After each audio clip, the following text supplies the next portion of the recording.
Hello, hello, hello, hello, hello.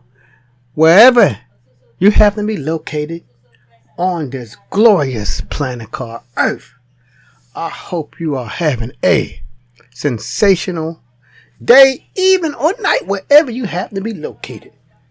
Today, on my phenomenal Blender channel, I'm going to be talking about how in the world can you make a crowd scene. So let me go into my scene. Now, as you all can see, when you make a little test figure, I don't feel like making a whole human. So I just made the torso and the arm, as you see, a torso and the arm. Let me run my animation. And you see it's animated. Now, I have to apologize. This is not my original copy. Because I made a video on a crowd scene yesterday, but I had some little technical issues. So I wasn't satisfied with the quality of it, so I made a brand new one. So it's not as working as well. You see my little my arcade bone, my pole target not moving, but hey, I can easily go back and fix this because it's not about pole target. It's about how in the world can you make a crowd scene. Now, one thing I'm proud about, I've been a Blender user for many years, since version 2.76, but I just dabbled here and there, but I never lost my interest. I never put the Blender down and say, F it, I'm tired of it. I never got to that level. I just say, I may work with it here or there, but I kept working with it. I kept learning about it. So my learning paid off.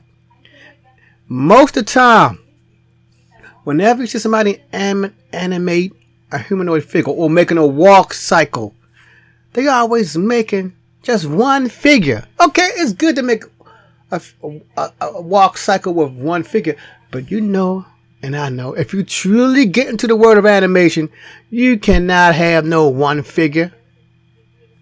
You look at any Hollywood production movie or any movie production throughout the world, because I know in America they have video production companies that make films.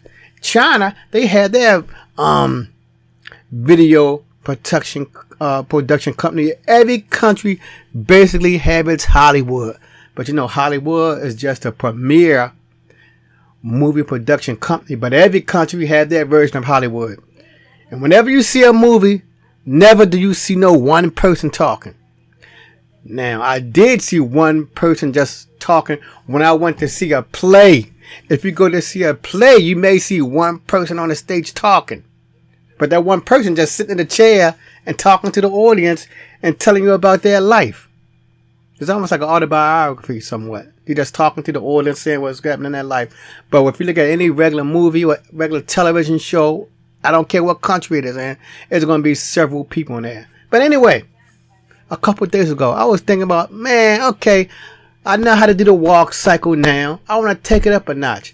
Can I make a scene with a large crowd in it? Can I make a scene with a bunch of zombies if I wanted to? If I wanted to make a bunch of zombies, can I do that? Now, I tried the NLA editor. I'm not a pro at the NLA editor, so that's why I couldn't discover how to make a crowd scene. But I heard from other YouTube videos that I watched, making a crowd scene could be a hassle in Blender. I tried Blender's pose library. I thought it was going to work. Because, for instance, let me stop my animation. I'm going to show you the pose library. If you need the pose library, I'm gonna show you where it's at. It's right here with my little marker pointing at. Here's your pose library right here.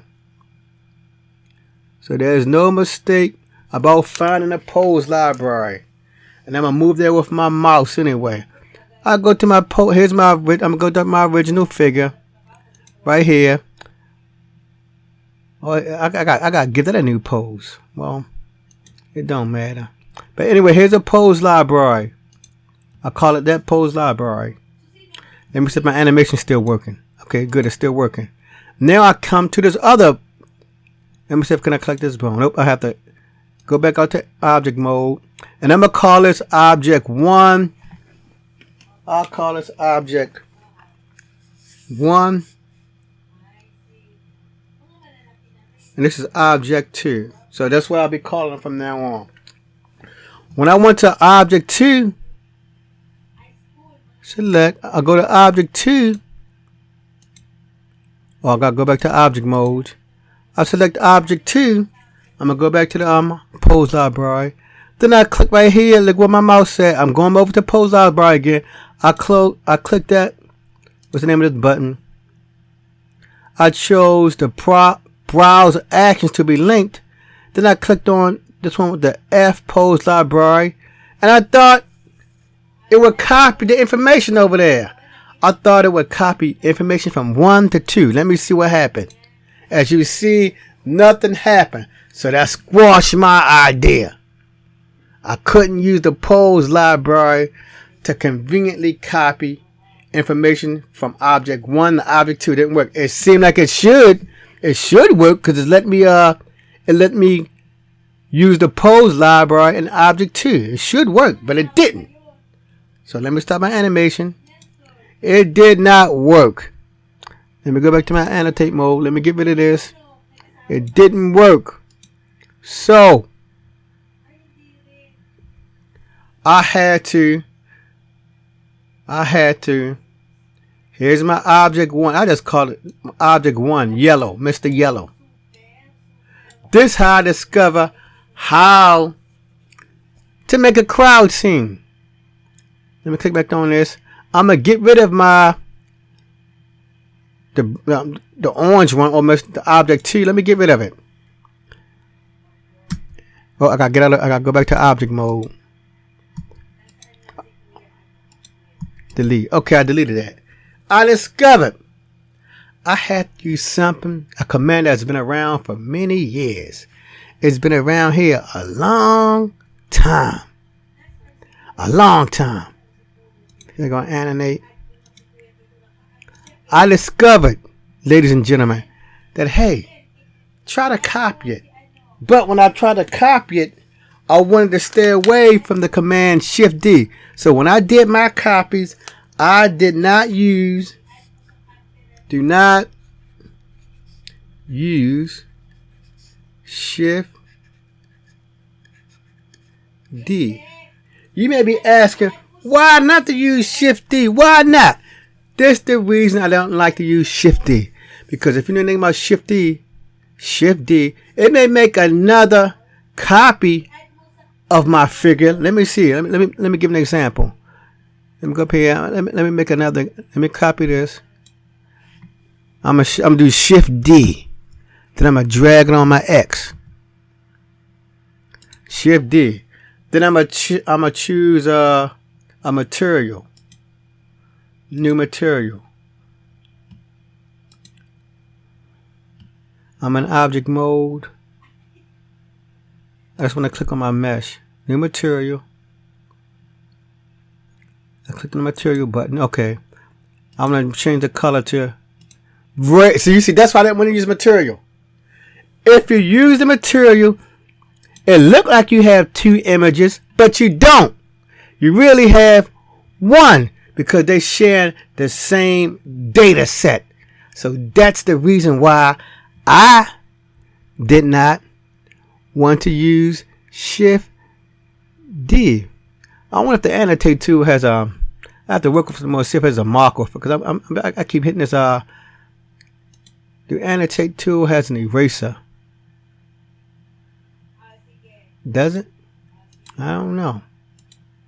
I have to explore that, the annotate tool, because I'm getting tired of like hitting this, deleting it all the time this way, hitting the N and delete. But anyway, so you see why I did not want to use Shift D.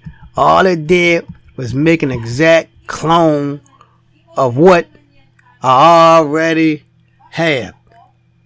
It's not unique. And when you make a zombie scene, the zombie got different. If you don't make the clothes, you want to design it with different color clothes. They got different clothes, and using Shift D, it will make all of them look the same. So that's why, or if you just want to make a scene of people walking outside, everybody outside in a regular walk scene, if they're in a race, they got different colors on. So that's why I don't want to use that Shift D. So that's so you get the point. Why I advertise, don't use shifty. So now I'm going to show you what you should use. Let me click on my box select. I want to choose, oh, not on box select. I want to choose, I want to select everything. I want to go up here to object, and I can choose copy objects or control C. And that's what I love. Control C, we use that in many programs. I use control C in Microsoft Word Suite. I use control C on LibreOffice Suite. I use control C when I'm in Inkscape. When I'm in Photoshop, control C. So that works. So you can hit control C, but I'm just doing the menu way. Control C. And then I'm gonna actually press control V. And let's see if I have a duplicate figure. See, look at my duplicate right there when I'm moving on to X. GX. Right on X. And let's see, since it's a copy, but hopefully it has its own data set, I should be able to give it its own material. Oh, I got to select the object. Go right here. I'm going to give it a green. You see that? That's why. Now, if it was clothing, I can give each of my figure, you may have the same outfit on, but I change the color. If something far away, you really can't tell what they got on. You just know it's a different color. So as you can see, I can use that. And here's the big thing right here. Let me hit my play button now. You see? Boom! Realistically, if I made a full humanoid body, I can make a crowd scene. And the thing about this, you know, when they make a large Hollywood production scene or any movie production scene in any country, if there's 1,000 people there, they never hire no 1,000 actors. They probably have 10 actors, and from those 10 actors, they use animation to make copies of them. And from those 10 actors or 10 animations, you can make different poses. So you just see, I just use one actor. I just use one figure. But if I use 5, I could give each 5 a different pose and just make copies from them and make a large scene. Let me prove my method again. And I'm going to do it differently because I have them in the same orientation. I'm going to hit Control V again. And see, look at that. I'm going to move on the Y-axis. Or the other way. Then I'm going to rotate it on the Z. I rotated it just slightly. Then I'm going to change the color to a reddish color. Oops, wrong one. I have to click on that. I got to click on the mesh. I'm going to give that a reddish color. And see, look at that. Now let's see what happened again. You see? And that's what I love about it. I do not have to go through all that pose library again. That's why I love the pose library. I made this, as you saw, using the pose library. I'm going to do one more figure. That's to prove my point. I'm going to stop my animation. Hit Control V. Grab it on the X. Grab on the X. Then I'm going to grab it on the Y and bring it back. And this one, I want to scale this up to make this one larger than all the others. And I want to give it, okay, I got to click on the actual mesh itself. I want to give it a color of blue. And then I want to rotate it around the Z axis just slightly. Oops, I got to select it all. Sorry about that. So you got to select your, you got to select the mesh and the armature. Rotate it on Z. You see that? Let me see. I want to rotate it that way. Let me see. And I want to hit play. Now look at that. That's beautiful. There was only one flaw I noticed. When I made this originally, it showed all the information on my timeline. Like, you know, on my timeline down here where my mouse at, I saw those little yellow little dots. For some reason, see, I saved this because my first video was messed up. I did it again with my saved information. For some reason, I don't see my yellow dots, but it don't matter because this animation is working the way I want.